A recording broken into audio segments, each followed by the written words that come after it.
Back on the streets of my hometown again, Bennettsville, South Carolina, county seat of Marlboro County. Hey, what's up, Country Style family? It's Art here with you yet again. Good to see you guys again. Hey, I get it. You guys have never been to Bennettsville. You know very little about it, right? Except for many of you who come here every year for our big country style cook-off. Now, we definitely appreciate the love and support you guys show us when you come here. But today I want to talk about, for just a minute, my little small town that I grew up in, that I love so much. For starters, it's small. No more than 7,000 people here, and obviously that's not a lot. But there are good people that are trying to do things. But yeah, there are challenges too. And I won't sugarcoat it for you. For starters, it's hard to keep storefronts open here. And that's the case in a lot of small towns all over America. Probably where you are. You know, as well as I know, if you're from a small town, it's hard to keep the doors open.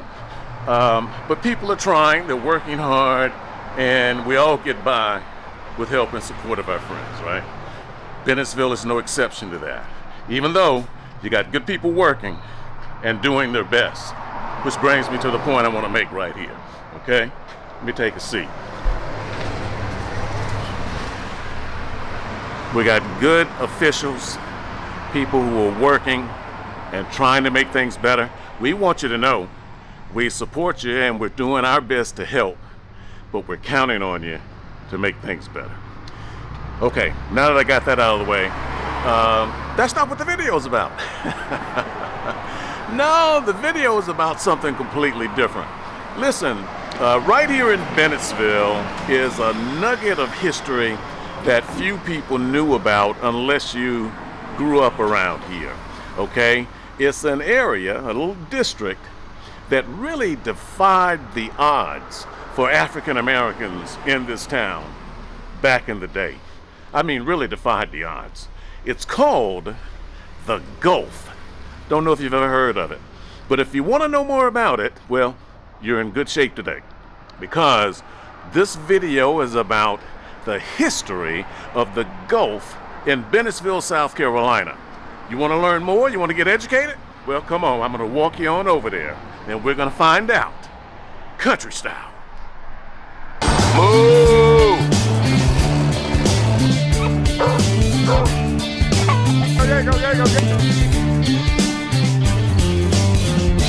There he is again.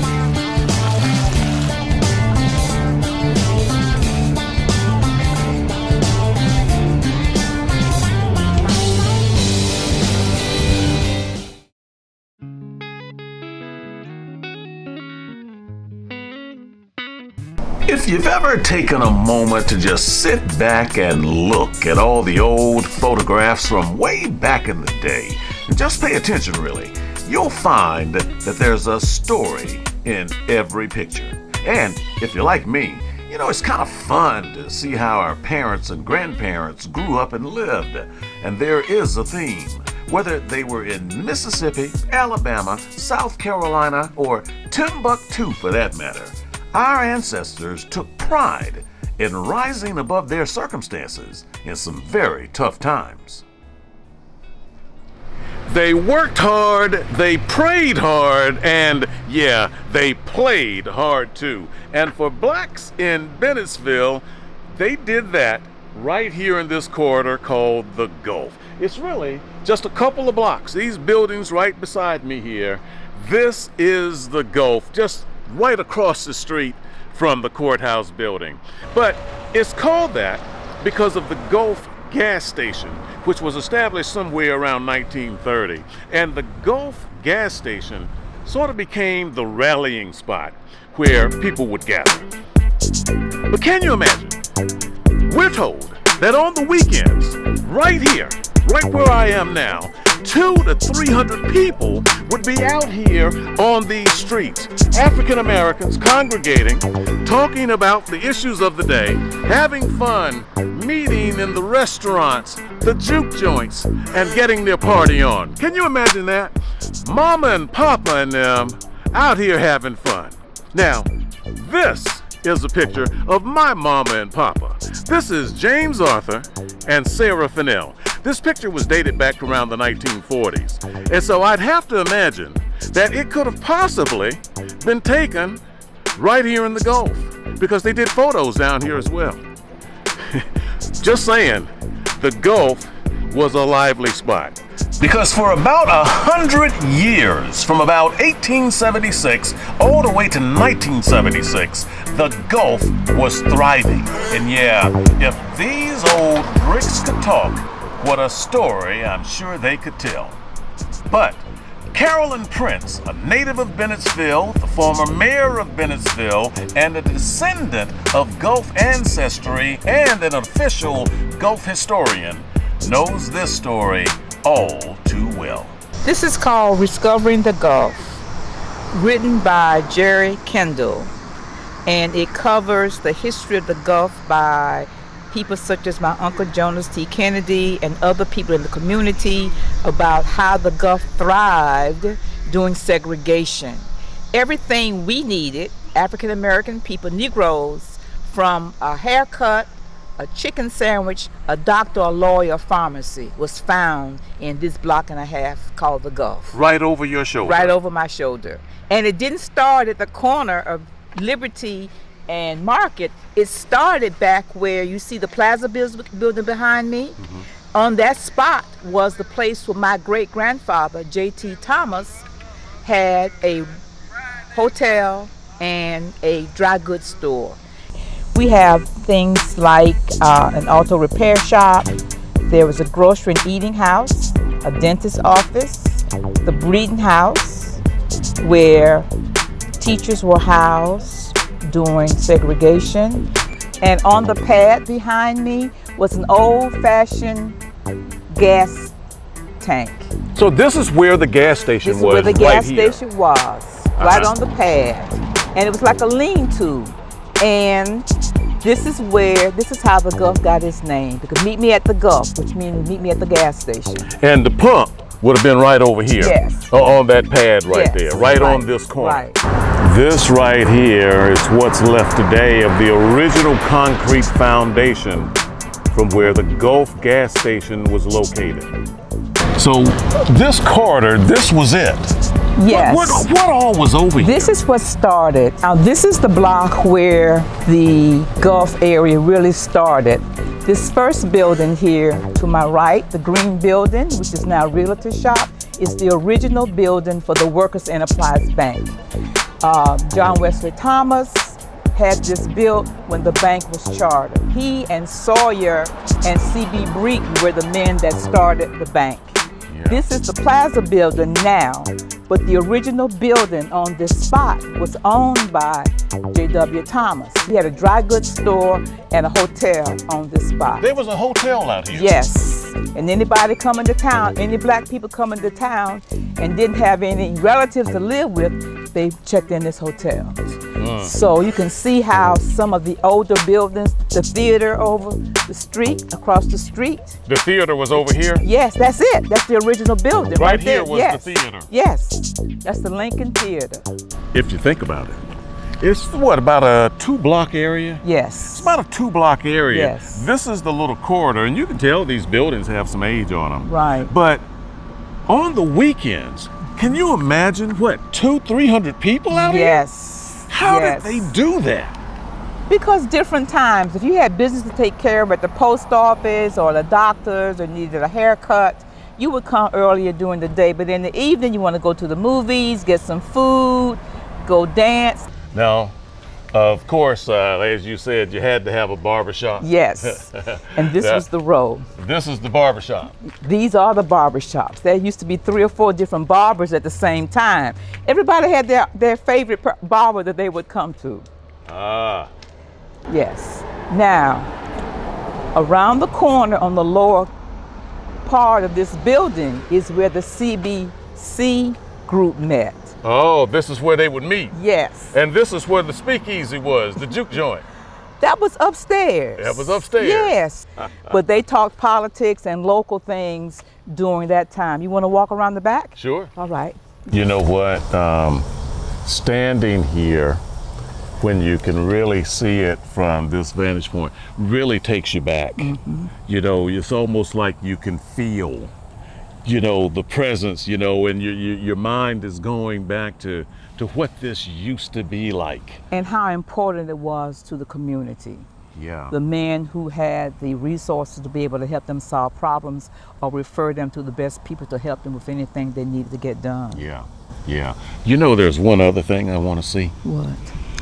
We talked about how when they'd always come together for business and culture and to have fun, but they didn't do any of that without going to church. That's right. And there's a church Yes. right on the corner. Yes. Tell me about it. St. Michael United Methodist Church was started in 1868. Wait, walk me over there. Let's go. Walk over there. Let's That's go. what we're going to go see. Let's go. All right.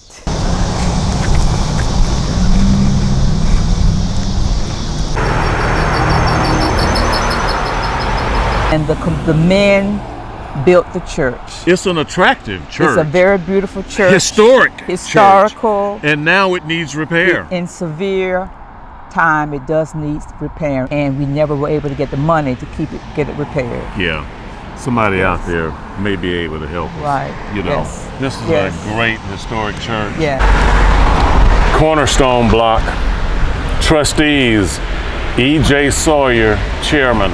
Now stop, pause, and park right there, because speaking of cornerstones, while you heard Dr. Prince mention some of the prominent men associated with the Gulf, chief among them was E.J. Sawyer. Edward James Sawyer was considered the founder and a man with a vision for the Gulf. He was born enslaved in North Carolina in nearby Fayetteville, but his plans for Bennettsville and beyond are legendary. Prominent Columbia, South Carolina dentist Dr. Noble Cooper is a direct ancestor of E.J. Sawyer. My name is Noble Cooper, and E.J. Sawyer was my great-grandfather. I am so blessed, definitely a gift from God, and we talk about that seed coming down, and I would have never imagined. You always look forward to the future, but we always have to look back to the past and know where we came from. And all the sacrifices he made me and allowed me to benefit and be the person that I am today. So it's just incredible, the sacrifices that he made to make those things happen. Yeah, obviously he's an ancestor from a way bygone era. What was that like growing up, though? Was there talk of the great E.J. Sawyer in the house all the time? Your parents, your grandparents, all of that? I mean, he's legendary. Well, my parents and my grandparents used that to set the expectations for us. 4 generations out of slavery. He was born into slavery, was educated, and what was so powerful was that he went to the University of South Carolina when slavery ended. He was only allowed to stay there 1 year, and of course they kicked all the Negroes out of South Carolina, and he came back to Allen University. Allen University gave him a great opportunity. The purpose of Allen University and our HBCUs is they give opportunities to African Americans. So he came to Allen University and received his law degree, and then he was commissioned and he went back to Marlborough County, to Bennettsville, to start teaching as well as practicing law. He was an entrepreneur, so he helped found the church, St. Michael's Church. He helped found the bank, Workers Enterprise Bank.